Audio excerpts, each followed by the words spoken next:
तो इस वक्त की तस्वीर यह है कि अमेरिका ईरान पर हमले के लिए पूरी तरीके से तैयार है। दूसरी तरफ ईरान भी आखिरी दम तक लड़ने की चेतावनी दे रहा है। तीसरी खबर यह कि ईरान के आसमान में लगातार इस वक्त बिल्कुल खाली हो चुका है एयरस्पेस। ज्यादातर उड़ानें ईरान के आसमान से बचकर निकल रही हैं, लेकिन सबसे बड़ा सवाल यह कि कहीं पहले से ही ईरान हमले की शुरुआत ना कर दे, क्योंकि ईरान अपनी तैयारियों में पिछले लंबे समय से लगा हुआ है।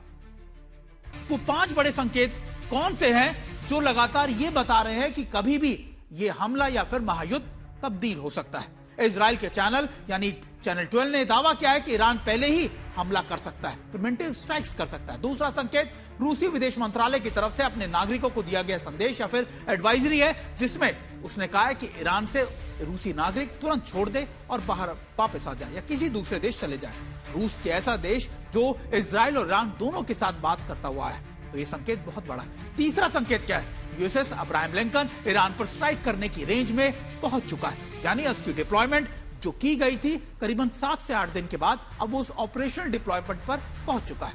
चौथा बड़ा संकेत क्या है? यूरोप के कई एयरलाइंसों ने आज और कल के लिए इजराइल और मध्य पूर्व के कई इलाकों में अपनी फ्लाइट्स को रद्द कर दिया है। पांचवा संकेत, अमेरिकी सेंट्रल कमांड के चीफ तेल अवीव पहुंच चुके हैं, और ऐसा तभी होता है जब कोई बड़ा अटैक या कोई बड़ी जॉइंट ऑपरेशन इजराइल और अमेरिका को करनी हो। सेंट्रल कमांड वो कमांड है जो पूरे मिडिल ईस्ट के अंदर अपनी तैनाती किए रखती है। यानी ये पांचों संकेत इस समय बेहद खतरनाक महायुद्ध के संकेत भी दे रहे हैं। ईरान पर कुछ बड़ा होने वाला है, और एक खतरनाक संकेत यह भी मिल रहा है कि बड़े युद्ध या भयंकर तनाव की आशंका को देखते हुए अब KLM और एयर फ्रांस ने भी तेल अवीव जाने वाली अपनी फ्लाइट्स को कैंसिल कर दिया। यानी कैंसिलेशन सिर्फ ईरान की तरफ नहीं हो रही, इजराइल की तरफ जाने वाली फ्लाइट्स की भी हो रही है। आज और कल फ्रांस की इन दोनों कंपनियों का कोई भी विमान इजराइल के तेल अवीव नहीं जाएगा। इसके बाद यह सवाल उठ रहा है कि क्या आज की रात या फिर कल तक ईरान पर कोई बड़े हमले हो सकते हैं। आपको बता दें कि सिर्फ तेल अवीव ही नहीं बल्कि KLM ने अगली सूचना मिलने तक इजराइल, ईरान, सऊदी अरब और संयुक्त अरब अमीरात के लिए भी सभी उड़ानें रद्द कर दी हैं। यूरोप की लुफ्तांजा ग्रुप ने भी रात की इजराइल की फ्लाइट्स को जनवरी तक के अंत तक बंद कर दिया है। वहीं ब्रिटिश एयरवेज का भी ये दावा किया गया है कि उसने अपनी दुबई, तेल अवीव, गल्फ रूट्स की अपनी फ्लाइट्स को ज्यादातर कैंसिल कर दिया। खास तौर पर आज और कल की फ्लाइट्स कैंसिल बताई जा रही हैं।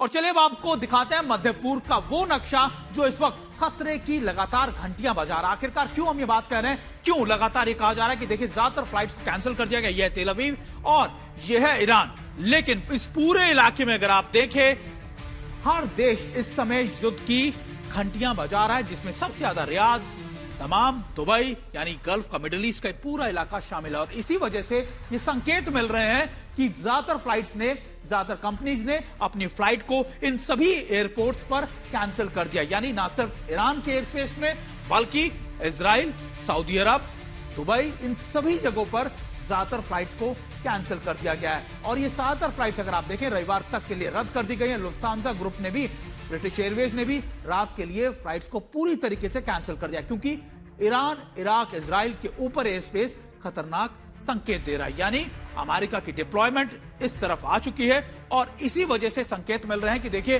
कभी भी जो यूएसएस अब्राहम लिंकन है वो ऑपरेशनल एरिया में पहुंच चुका है, और अब से कुछ ही देर में या तो अमेरिका लगातार इस महायुद्ध की शुरुआत कर देगा या फिर प्रिवेंटिव स्ट्राइक्स करते हुए ईरान भी अमेरिका पर बड़े हमले कर सकता है। यानी अब ये पूरा इलाका एक नए वॉर जोन में तब्दील होता हुआ नजर आ रहा है।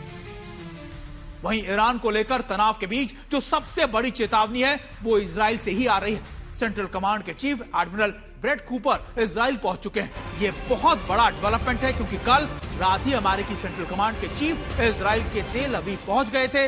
वो IDF chief of staff lieutenant general Eyal Zamir से मुलाकात कर रहे हैं। इसके अलावा डिफेंस मिनिस्टर और अन्य मिलिट्री लीडर्स के साथ या फिर बड़े ऑफिसर्स के साथ उनकी बहुत तेजी से बड़ी मीटिंगें चल रही हैं। यह दौरा ईरान के साथ बढ़ते टकराव के बीच बहुत महत्वपूर्ण माना जा रहा है। अमेरिका ने ईरान पर सैन्य कार्रवाई की धमकी दी है, और उसने मध्य पूर्व में अपने फौजी जमावड़े को भी बहुत तेजी से बढ़ा दिया है, क्योंकि ईरान पर हमला हुआ तो सबसे पहले और जोरदार पलटवार इजराइल पर ही ईरान करेगा। इसलिए इजराइल और यूएस मिलिट्री के बीच ये कोऑर्डिनेशन मजबूत करने की कोशिश की जा रही है। ईरान मिसाइल और ड्रोन से हमला करने के साथ ही हूती, हिजबुल्लाह और सीरिया में आईएसआईएस की भी सक्रिय हो सकता है। इसलिए अमेरिका चाहता है कि इजराइल के साथ मिलकर पलटवार से निपटने के लिए पूरी तैयारियां पहले ही कर ली जाए।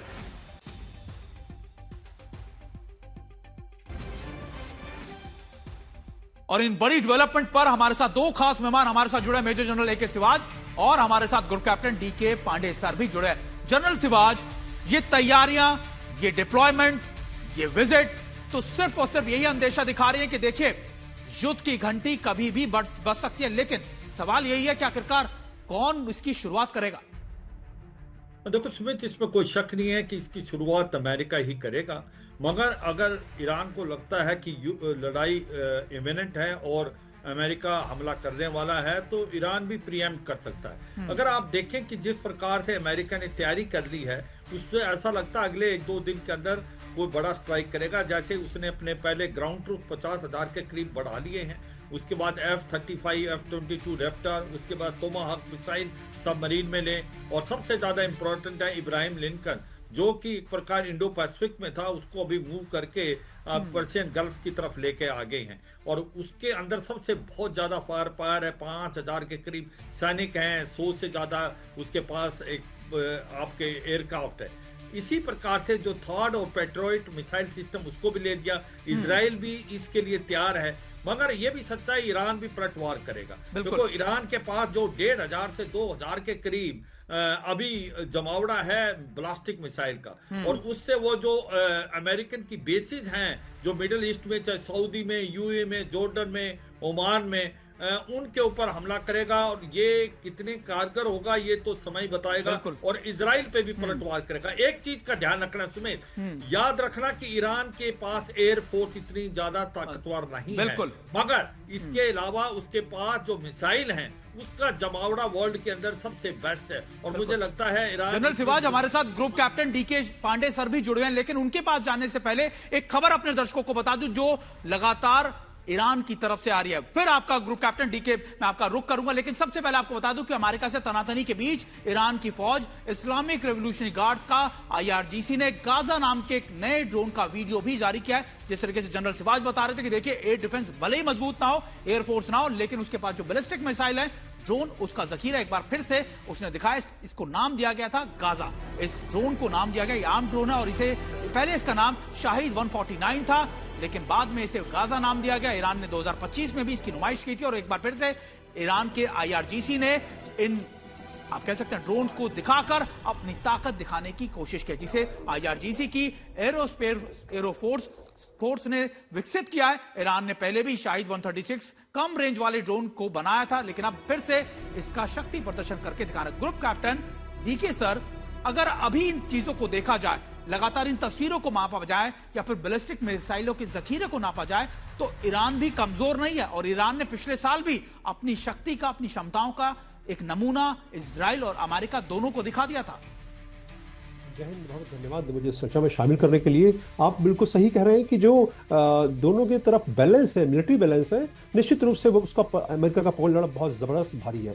देखना ये होगा कि इसके बावजूद भी ये कह रहा है ईरान की हमारे पास जो भी हमारे पास है हम उस सब का प्रयोग करेंगे। अगर किसी प्रकार का यूनाइटेड स्टेट्स का अटैक आता है वो ऑल आउट वॉर के रूप में माना जाएगा और उसका प्रति उत्तर देंगे। उनके पास निश्चित रूप से ब्लास्टिक मिसाइल्स, क्रूज मिसाइल्स, ड्रोन का बहुत बड़ा जमावड़ा है, जो कि ड्रोन के बारे में जिसका आपने गाजा का जिक्र किया, 2000 से 4000 किलोमीटर तक जा सकता है ड्रोन, और ये मोर देन 24 आवर्स हवा में रहते। और इनको जो डिप्लॉयमेंट है ईरानी और अमेरिकन और इजरायली फोर्सेस का, उनके बारे में बहुत इंपॉर्टेंट सिचुएशनल अवेयरनेस के अंदर ऐड कर सकता है। मजेदार चीज ये है कि वहां पर 19 मिडिल ईस्ट में 19 अमेरिकी बेसिस हैं और 8 तो परमानेंट बेसिस हैं, तो उनके पास जो जमावड़ा है जहाजों का वो बढ़ता जा रहा है। देखिए 23 तो उन्होंने एयर टू एयर रिफ्यूलर इकट्ठा कर लिए हैं और 15 कार्गो जहाज और साथ में 9 स्क्वाड्रन, जो अब्राहम लिंकन के ऊपर 9 स्क्वाड्रन हैं। और सर ये जमावड़ा, दरअसल आप बिल्कुल सही कह रहे हैं पांडे सर कि ये जमावड़ा अंदेशा तो यही दिखा रहा है कि देखिए इतनी बड़ी डिप्लॉयमेंट ऐसी नहीं कर दी जाती, और ईरान के आसपास के समंदर में जिस तरह से हालात बन रहे और जिस तेजी से अमेरिका जंगी जहाज ईरान की ओर बढ़ा रहा है, एक भीषण जंग की आहट लगातार दुनिया भर को सुनाई दे रही है। पिछले करीब 1 महीने से न सिर्फ ट्रंप के तेवर तल्ख नजर आए हैं, बल्कि ईरान भी पराक्रमी पलटवार करने का ऐलान करने लगा। ईरान ने के एक सीनियर अफसर ने मीडिया के साफ कर दिया है कि वो एक भी हमले का ईरान संपूर्ण युद्ध ही मानेगा और तगड़ी जवाब भी कार्रवाई भी करेगा। उन्होंने ये भी उम्मीद जताई है कि कई करीबी इलाकों में देख रही अमेरिकी सेना ईरान के खिलाफ तैनात नहीं की गई है, लेकिन चेतावनी के साथ साथ उन्होंने ये भी अंदेशा दिखा दिया, ये भी बात कह दी कि अगर अमेरिका की तरफ से एक छोटा ऑपरेशन भी किया जाएगा तो उसे संपूर्ण वॉर के तौर पर माना जाएगा।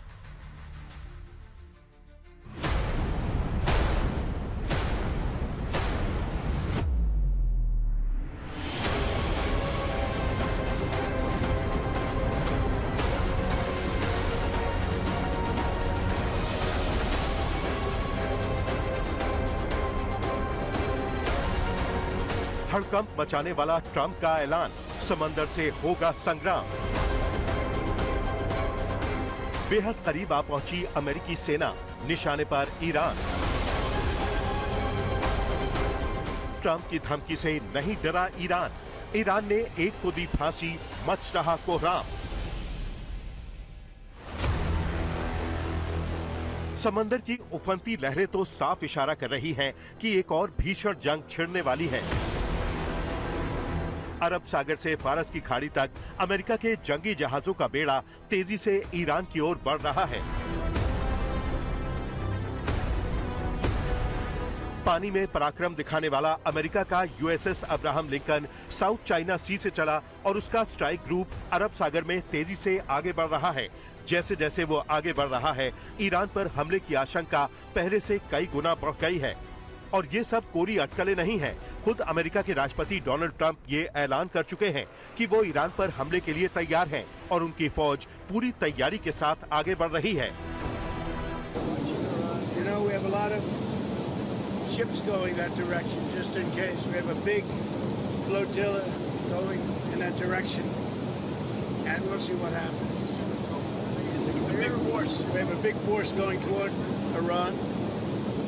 I'd rather not see anything happen, but we're watching them very closely.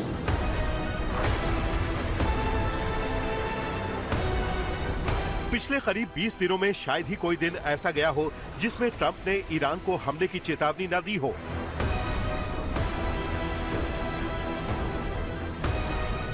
Khamenei के खिलाफ शहर शहर सड़कों पर उतरे लोगों पर जब ईरानी सेना और पुलिस ने जुल्म करने शुरू कर दिए तो ट्रंप ने दो टूक कह दिया था कि इसका नतीजा ईरान को भुगतना ही पड़ेगा।